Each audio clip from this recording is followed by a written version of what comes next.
আমাৰ মোটামুটি সৰু মই যেতিয়া তাৰ ঘৰত থাকিলোঁ ফাৰ্ষ্টত কাম কৰে গৰু চৰাইছে দেই গৰু চৰা হাল মাৰা কাম কৰিছোঁ তাৰ নেক্সট বছৰত খেতিৰ কাম ডাঙৰ হালোৱা হ'লোঁ তাৰপিছত বেছিদিন থাকিব নাপালোঁ মানে তাতে মালিকে ক'ল এই মাহতৰ এটা আগৰ পুৰণি মাহতো মানে অলপ কিবা গণ্ডগোল লাগি গ'ল তাক ওলাই দি পেলাই মোক মালিকে ক'ল বোলে মালিক হাতী চিতা কি তই হাতীত যাব পাৰিবি না নাই কাম কৰিবা বোলো চাব লাগিলে যাম এই সেনেকুৱা কৈ পেলাই মোক মানে মোক সেই হাতীত মানে সেই হাতীত সি মোক নি কিনে তাতে থৈ দিল মোৰ সীতাৰাম বসুমতাৰী অঁ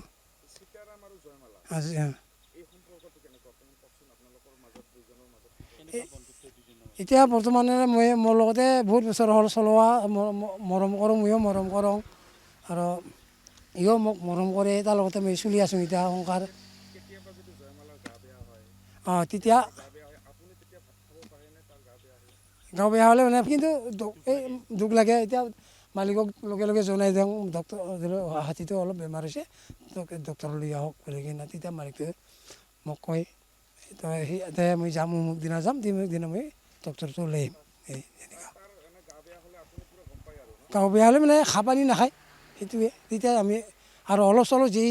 যিখিনি হাতীবিলাকৰ অলপ ভৰিবিলাক দুখ পালে সেইটো আমি নিজে হেৰি কৰোঁ মলম চলম গৰম পানী নিমখ পানীৰ লগত মাৰি কিনে মানে বিষবিলাক কমি যায় সেই তেনেকুৱাই সেনেকৈ কৰোঁ আমি যিখিনি জানো সেইখিনিতো কৰোঁ দিনটো মানে ডিফাৰা এতিয়া আমি ওলালোঁ 2টা বজামানত আহি পাব পাৰোঁ তাৰপিছত আকৌ আৰু মানে আহি পেলাই কলগছত বান্ধি দি পেলাই অলপমান টাইম ভাত পানী খাই অলপ ৰেষ্ট লওঁ ৰেষ্ট লোৱাৰ পিছত 2টামান বজাত 3টা 4টামান বাজি যায় হাতী আৰু গাঁত থ'ব লৈ যাওঁ কলগছেই বেছি দিয়ে কলগছে মেইন খানা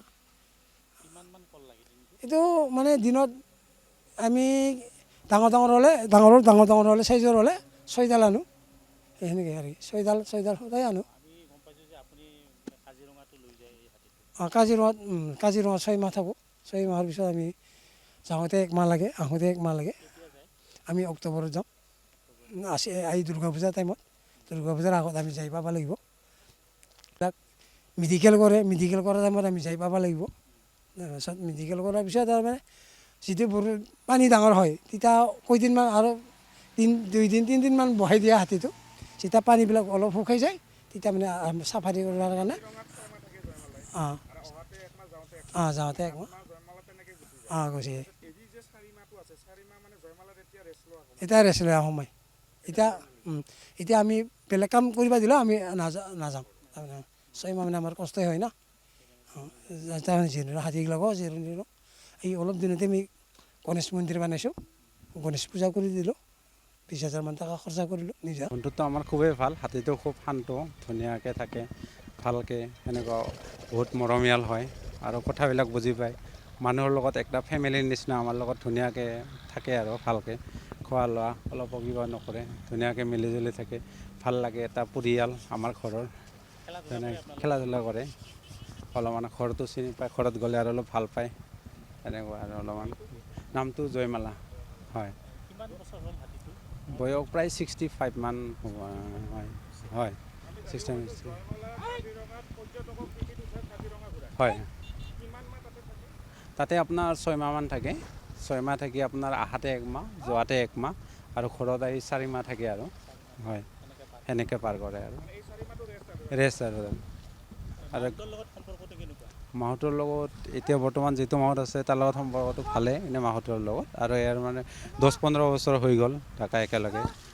আৰু মানে লোকেল মাহঁত হ'লে ভাল হয় নিজা চিনাকি ধুনীয়া মাহঁতৰ কথাটো ধুনীয়াকৈ মানে শান্তশিষ্টকৈ কথা শুনে সেইটো কাৰণে ভাল মৰমীয়াল ঘৰুৱা পৰিৱেশত থাকে আৰু হয় হয় হাতীৰ মাজত পুৰা থাকে একে দেখা যায় তাৰমানে একদম মিল দেখা যায় ধুনীয়া ভাল আৰু যিকোনো খবৰৰ বাবে যোগাযোগ কৰক 7099017330 লগতে 7099017110 নম্বৰত